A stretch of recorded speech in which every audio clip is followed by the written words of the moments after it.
Hi, I'm Rheins, Senior Rabbi, Temple Sinai in Denver, Colorado. This week's Torah portion is Vayechi, chapters 47 through 50 of the book of Genesis. Indeed, it is the last of the Torah portions in the book of Genesis. It concludes the book of Genesis, and it also concludes the Jacob and Joseph narrative, because at this point, Jacob and Joseph and all the sons and the family of Israel are in Egypt. Joseph has arranged for them to be in the land of Goshen, and they're relatively secure, and the lives have gone on. And now Jacob is coming to his final days, and he seeks to bless his children, knowing that it's the final of his days. He wants to make sure that they don't forget where they came from. He said, we're now in the land of Egypt and things look great here. And this diaspora, this chutz la'aretz, this land beyond our heritage, beyond our promised land of Abraham and Isaac. We're now in Egypt, which seems so rich and filled with possibilities. I'm afraid you're going to forget who you are, forget the covenant. And so he uses his final days to teach and to inspire, to bless, and to nudge. That's what parents do too.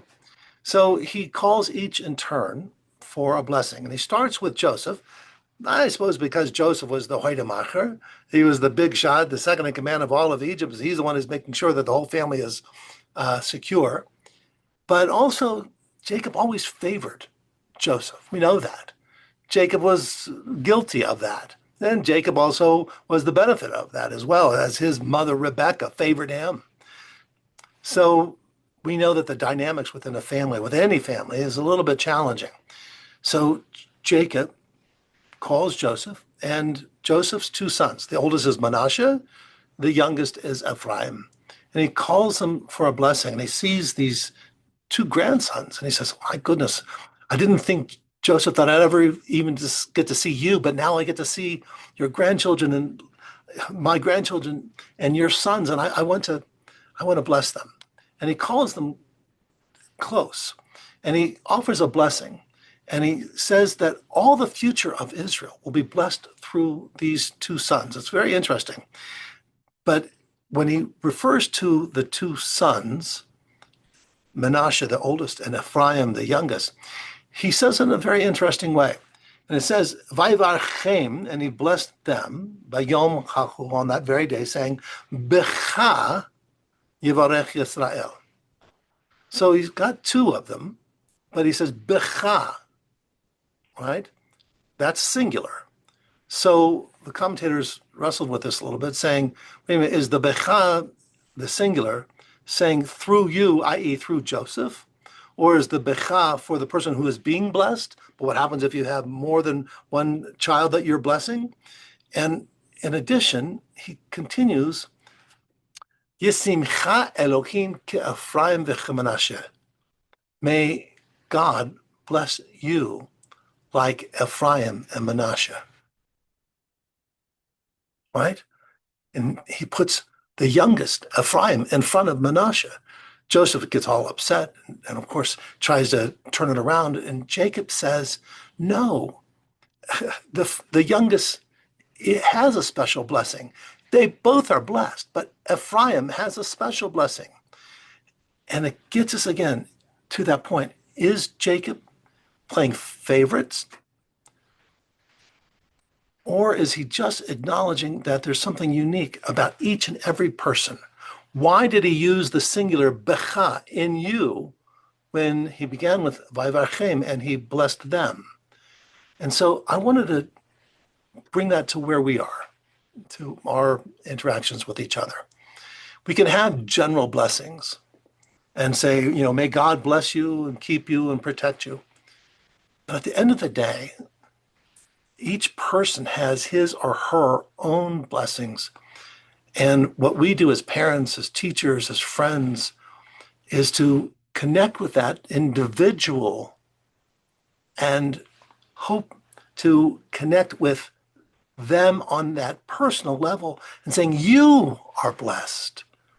Maybe sometimes like Ephraim, maybe sometimes like Manasseh, always like you. To find each person, as Jacob does, calls them in. Each of his sons, he calls in for a blessing. And sometimes the blessing was not always nice. He didn't always say, oh, you're such a wonderful son, such a wonderful son, such a wonderful person. Not so much. Sometimes he said, boy, you could have done something better, or you really disappointed me over here, or I worry about you. That too is a blessing, right? A little nudge, an inspiration, a push to say, don't be satisfied with where you are. You can do better. You can do better. So the blessings come in different forms, but they each have to be personalized to have some real value, not some generic blessing, but to connect with someone in the deepest part, to say, I care about you and I see the uniqueness of you. As you know, this week is the beginning of the new year 2026, according to the secular calendar. And there's times of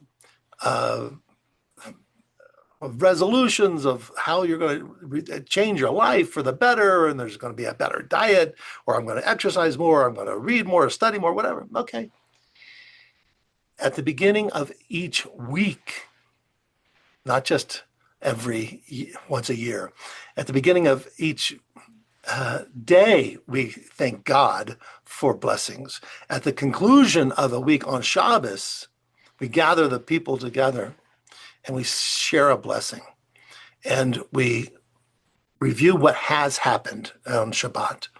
And then we weave that into the promise for the week to come. That's the celebration of the observance of Havdalah.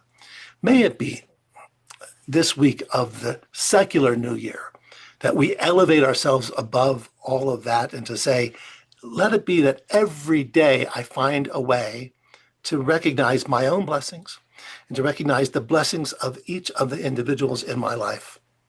And we look at them and say, Yesimchem, may you collectively? No. Yesimcha, may you individually. Yesimcha Elohim. Ephraim v'Menashe, may you find a connection with the heritage, the covenant, the faith, the blessings of Israel with God. Shabbat Shalom.